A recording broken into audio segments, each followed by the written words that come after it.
If you live long enough, a lot of stuff will come against you. Somebody in your family gonna die. Somebody in here gonna get fired. Somebody here gonna get an eviction notice. Somebody gonna get laid off. Somebody company gonna close. Somebody you love gonna break up with you. That's life. But what you gonna do about it though? Life has a way of humbling you. Life will make you shut up. Life will mute you, shut you down. Because all of us, if you live long enough, will go through a period of feeling so overwhelmed that you think of one more thing, if the phone rings one more time, if I get another text, if I get another email, and sooner or later you feel, oh God, just get me out of this.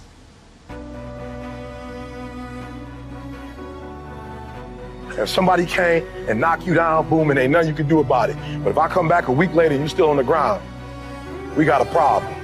And some of you say, Eric, it ain't my fault. You're right. The way you were born, what happened to you is not your fault. But doggone it, you still on the ground after 20 years?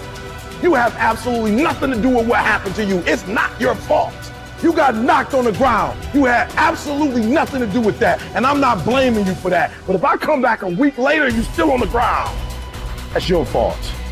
If I come back a year later, you still on the ground, that's your fault. If you get knocked down, there's nothing you can do about it. But getting back up has every single thing to do with you. And you will promise me that from this day forward, you will not be defeated. You don't belong at the bottom, and it's time for you to get your butt from down there. It's time for you to stop being comfortable at the bottom. Get your butt up and get to where you're supposed to be. The difference is not the genetic code, the potential. It's a guy that's willing to get knocked down, finally test on fortune, stand back up, the perseverance to see it through, the never say die attitude. And I go in there, man, and if I don't win, I showed up, I gave my valid effort. And tomorrow I'll do the same thing. And I'll continue to throw shit against the wall. Every day I'll throw more up there, try it again, and I'll never get comfortable. It's necessary that you take charge, that you begin to stand up inside of yourself, that you dry your tears and you're not given the luxury of feeling sorry for yourself, that you got to get in a fighting mode. You can't surrender. You can't be a chump. You've got to fight back. You've got to stand up and start. So wait a minute, what is it I need to do? You've got to make yourself move even if it hurts. Many people have been written off and said, this one won't survive. And they did. It's possible.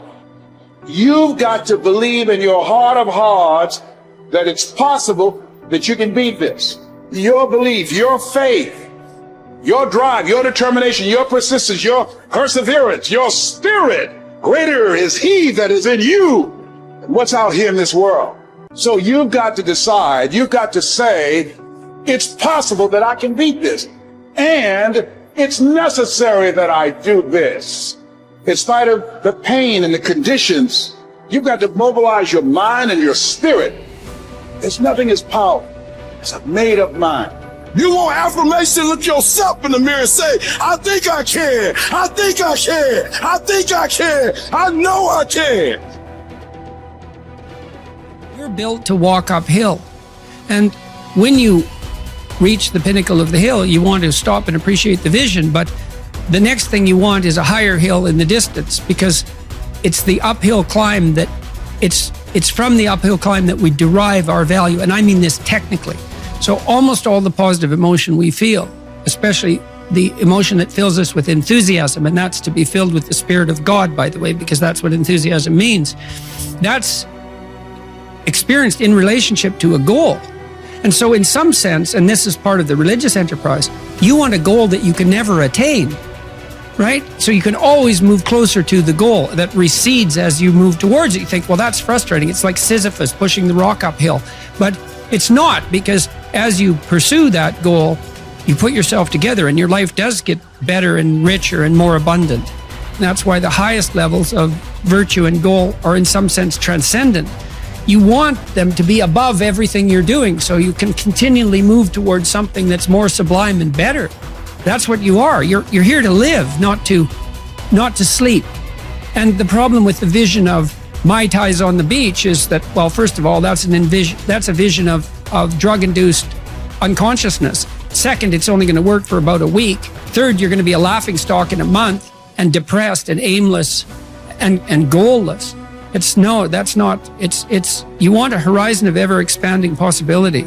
And so it does happen to people because they've staked their soul on the attainment of an instrumental goal.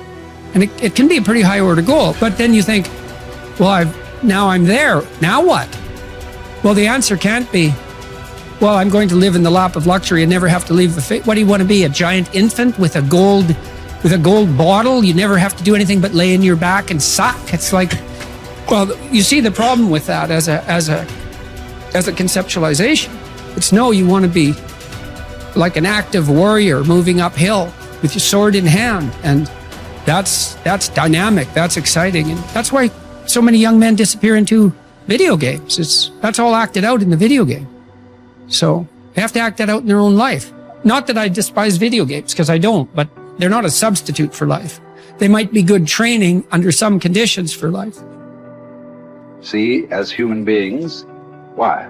The only reason why we are dominating every other creature, including massive creatures, much bigger than us, more powerful, faster, quicker, in strength, in capabilities, why we are dominating all of them is our ability to use tools, isn't it? So do not underestimate the power of the tools. If I ask you to unscrew this screw in this furniture, you try with your hands, your fingers, your fingernails, they will all break and bleed, but the screw stays right there. I give you a little screwdriver, but you don't know how to use. You poke it here, poke it here, poke it here, poke it here. No use. Only if you put it right there and use it the way you must use it, suddenly another world, isn't it? Right now, the greatest tools that we have in our hand is our own body, our mind, our emotions, our energy. These are our tools. If you harness these tools well, you will live wonderfully. If you don't harness them, you will live badly. If these tools turn against you, you will live terrible. Right now, what is it that human beings are largely suffering? No great amount of suffering is coming to you from outside. Everything is on self-help, isn't it? Poking yourself. Why? Because we gave you a sharp mind. If we had given you the brains of an earthworm, you would also be very peaceful. But to develop this level of cerebral capability, it took millions of years of evolution to get you here, isn't it? I want you to just imagine from a single-celled amoeba to make you like this, how much work. And now you suffer this result. Essentially, what you're suffering is your own cerebral activity, isn't it? You have an intelligence for which you don't have a stable enough base, so it's poking you. Instead of being useful to you, it is poking you simply because this base is not stable. So one thing is to create a stable base so that this intelligence works for you. We have a huge frontal lobe, and it's 40% of our entire brain. And most people, when they have a thought, they just think that that's the truth. And I think one of my greatest realizations in my own journey was just because you have a thought doesn't necessarily mean it's true. So if you think 60 to 70,000 thoughts in one day, and we do, and 90% of those thoughts are the same thoughts as the day before, and you believe that your thoughts have something to do with your destiny, your life's not going to change very much, because the same thought leads to the same choice leads to the same behavior creates the same experience, and the same experience produces the same emotion.